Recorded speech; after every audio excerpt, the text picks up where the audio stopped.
When you're going through hell and everything is going against you, the easiest thing in the world to do is to start thinking negative. It's easy to go through life holding on to things that are weighing us down. Guilt, resentment, doubt, worry. The problem is when we allow these things in, they're taking up space for the good things that should be there. Imagine your life is like a container. You were created to be filled with joy, peace, confidence, creativity. But if you allow worry in, it pushes out the peace. There's not space for both. You can't go above 100%. You have a limited amount of room. If you allow guilt to take up space, that's space that you don't have for the confidence you need. Most people will let their present physical results control their way of thinking. They're emotionally involved in it. They think it's an accident that the same results keep reoccurring. That's no accident. If you've got a financial problem, if you've got a cash flow problem, if you've got a marital problem, that's what most people concentrate on. If a doctor takes a photograph of your body and then tells you you're sick and shows you you're sick, what's the person concentrate on? Sickness.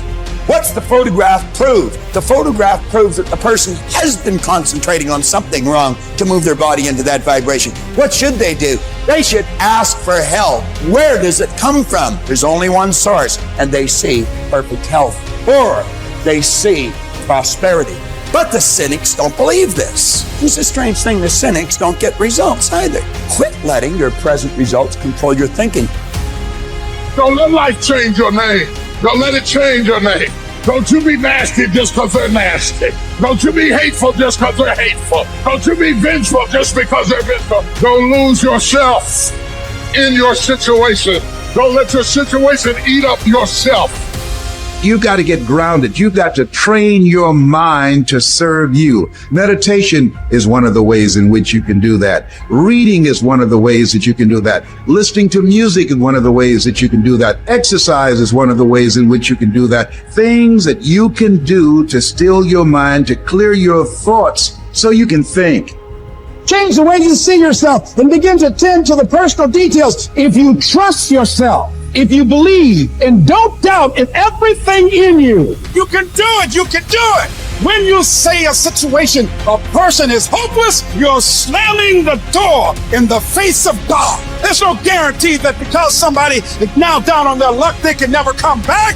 Who can guarantee that you can't make, that you can't have your dream? All we need to do is we look at our dream. As we get ready to hit the floor, I'm blessed and highly favored. Don't let circumstances turn you around. Don't let hard times turn you around. Whatever you're experiencing, you know that this too shall pass. That you have the ability to make it happen. Why? You got a sense of entitlement. I deserve this, and whatever I have to do, I'm willing to step up and to face life and grab it in a collar and say, give it up, because it's mine. People think there is something called as negative thought and positive thought. They want to remove the negative thoughts and have only positive thoughts. For such people, I would ask them to just experiment for 10, 15 seconds. Let them forcefully remove one thought from their mind. For example, next 10 seconds, just don't think of a monkey. Try not to think of a monkey for next 10 seconds. You will see, you will be full of monkeys. So what I am saying is, this is the nature of your mind, because in this mind, all the 3 pedals are throttle. There is no brake, there is no clutch. Whatever you touch, it will only go faster.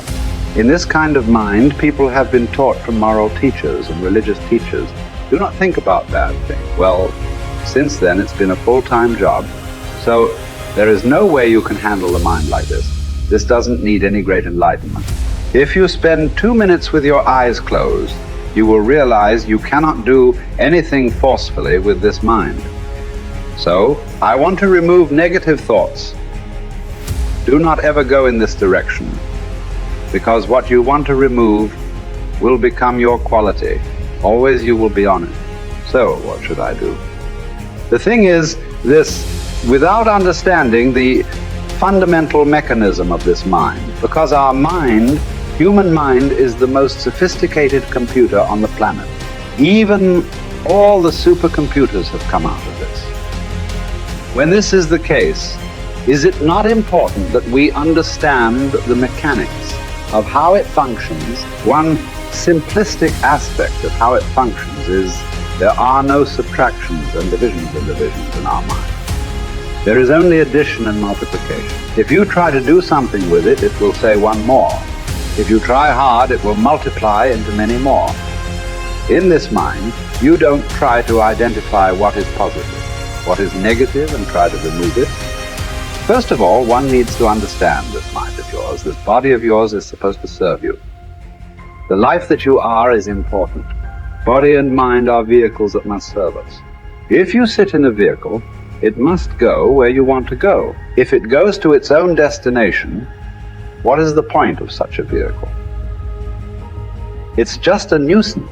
Right now, most human beings are unfortunately experiencing this fantastic possibility of human mind as a nuisance, as a troublesome thing. Well, this is the most beautiful thing you have. There is something called as you which exists.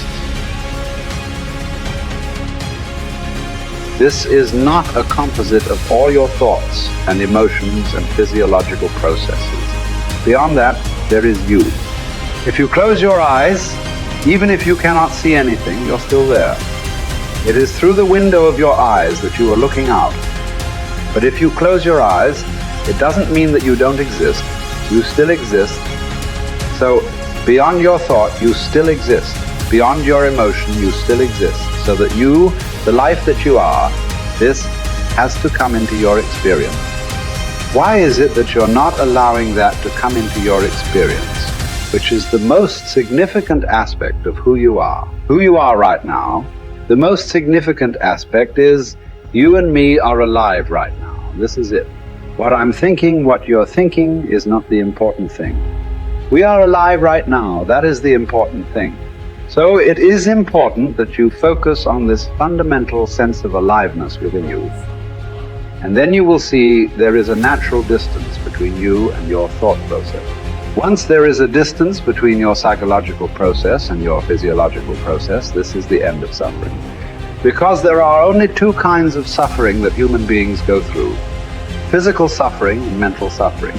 Once you create a little space between you and your mind, between you and your body, this is the end of suffering. This is something every human being has to experience and know, otherwise thinking, I will just remove negative thoughts and I will have positive thought. All the best, it's not going to work. 100% it's not going to work, because nobody can remove it. They can avoid it for some time. So when negative thoughts come, you say whatever you want, but this is just avoiding, it's not gone. The moment you stop that, it will pop back with great force. Otherwise, it will come back in your dream. So it's very important, first of all, you need to understand your anger, your resentment, your fear, your anxieties, the negativity that you generate. Generally resentment, anger, it is always directed towards somebody. But we need to understand this is poisons that we are drinking and expecting somebody else to die. Fortunately, life doesn't work like that. If I drink poison, I die. If I drink poison, you don't die. So we need to understand this. When I say poison, today you can have yourself chemically analyzed right now. What is your blood work? What it says, 5 minutes of intense anger. Check your blood work and see. There will be lots of negative elements in it. Literally, you're poisoning yourself. So do you want to poison yourself? Definitely not. Now the very question is coming from certain helplessness. What shall I do? Don't do anything. Just sit back and just concern yourself with something which is the life process. Maybe your heartbeat, maybe your breath, maybe just the sensation of being alive. Depending upon how sensitive or how perceptive you are, accordingly, find something. It could be a sensation in the body, it could be breath, it could be heartbeat, it could be anything, something which indicates life to you. Just pay attention to that for some time. Slowly, you will see there is a distinction between what is you and what you have gathered, which includes both your physiological and psychological possibility or mess, whatever you've made out of it. You're not bright enough. You waited too late. You should have started younger. Those are the kind of voices that we all live with. For me, our ministry was growing. We lived in a nice house we'd ever had. Driving a nice car, living from paycheck to paycheck, making it. Every night, I lay down at night, I hear the voices. Those voices are the kind of voices that stop you from buying into your own life. Stop you from enjoying the good times and believing that they will last. The anxiety and the pressure and the strength that it took to get from where you were to where you are doesn't go away, so you don't really believe it's yours. You're driving it, but you don't really believe it's yours. And you're scared to relax and really rest in whatever it is or whoever it is. And the enemy always has some sort of tool or memory or situation that he uses to terrify you, even though the good times are here and the dream is there, the blessing is there, and the goodness is there. But there's always this haunting, nagging defiance that says, don't you relax. You're not worth it. You don't deserve it. And it's not going to last. Resting in what God has done is often more difficult than receiving what God has done. To rest in it, to believe that it will last, to believe that you will last, that love will last, that life will last, that good times will come, that things will be better. It's difficult because of the voices. And you are what you eat, and the voices are the food that feeds your faith or fear. You see those voices that say what you can't do, what you can't have, what you can't be, what's not going to last, what's not going to work, is how the enemy pulverizes the promises of God in your life. And it takes word to combat word. That's why when Jesus was in the wilderness and Satan was throwing word at him, he was throwing word back. And what we have to do is put word on word. I'm blessed. I'm blessed in the city. I'm blessed in the field. I'm blessed in my uprising. I'm blessed in my downsetting. I'll be blessed into my old age. I'll be blessed when I'm an old man. My grandchildren will be blessed. My body is blessed. My mind is blessed. My head is blessed. I got this. I can handle it. I can do it. Bring it on. Here it is. That kind of talk, saying that to yourself, drives back the other voices of negativity that we all have creep up behind us and tell us that we're not capable and we're not competent and we're not gifted enough and we're not good enough or we waited too late or God is punishing us.